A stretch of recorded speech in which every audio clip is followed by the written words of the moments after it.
Bienvenue, merci de vous informer sur RTI 1. À la une, aujourd'hui 13 juin, l'ouverture de la 8e édition de Africa CEO Forum, cérémonie présidée par le chef de l'État Alassane Ouattara. 2 jours pour parler de souveraineté, de croissance verte et de transformation industrielle sur le continent africain. Chiram Kofi Abola. Hôtel Sofitel Ivoire ce lundi, l'ambiance y régnant est d'un caractère tout à fait particulier. Il marque le lancement de la 8e édition du Africa CEO Forum. Plus que jamais, le secteur privé doit être le moteur des stratégies de développement. Il sera l'élément essentiel pour que la croissance ne soit pas simplement rythmée par l'évolution du prix des matières premières. Il nous faut des entreprises capables d'être compétitives sur le marché extérieur et de produire en masse. Cérémonie présidée par le président Alassane Ouattara. Souveraineté, croissance verte et transformation industrielle, les nouvelles routes de la prospérité africaine. C'est le thème choisi à la faveur de cette rencontre au sommet. Thème que le président Alassane Ouattara ne manque pas de saluer, vu qu'il cadre avec toutes les démarches pour faire face aux préoccupations du moment et surtout en rapport avec la réalisation des grands chantiers qui visent à assurer le développement de la Côte d'Ivoire. Le thème de cette édition est en ligne avec les principaux défis auxquels nous sommes confrontés ici en Afrique.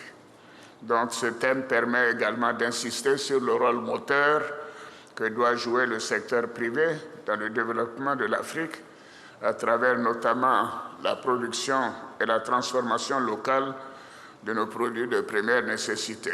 Notre vision est de construire un partenariat d'intérêt mutuel entre le secteur privé et le secteur public pour créer bien sûr des emplois pour notre jeunesse et aussi une croissance durable et verte de nos économies.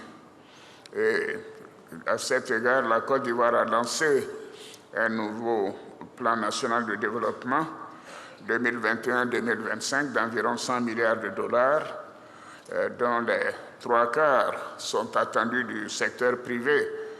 Et nous avons également adopté à l'occasion de la COP 15 le Abidjan Legacy Programme, qui est un programme de restauration des terres d'une valeur de 2,5 milliards de dollars sur 5 ans.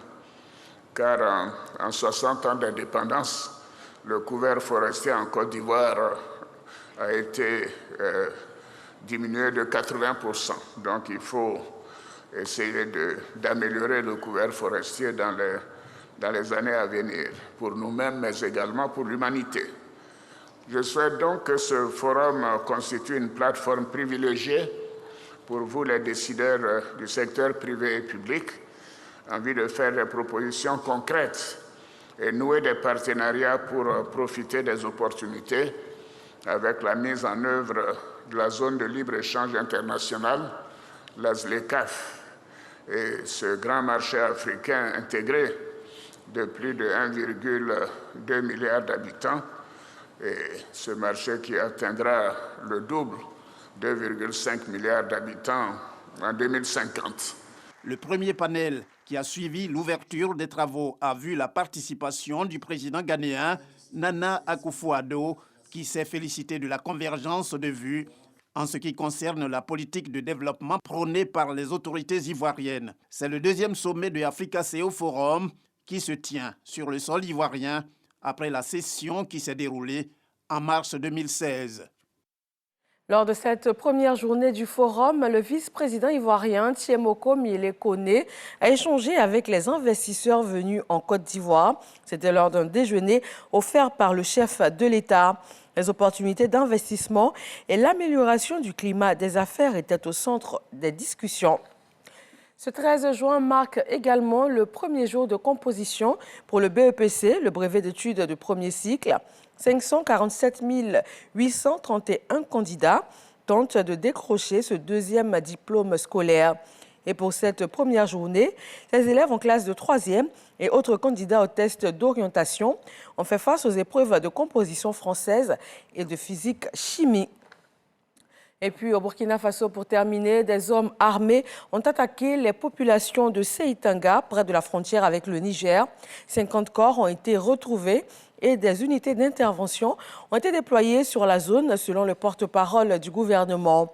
Plus de 2000 habitants ont quitté la localité après le départ des forces de sécurité. Sur place, c'est toujours la panique et l'inquiétude. Merci de toujours vous informer sur RTI 1. Retrouvez dans quelques secondes l'actualité dans nos régions et je vous donne rendez-vous à 20h pour le journal.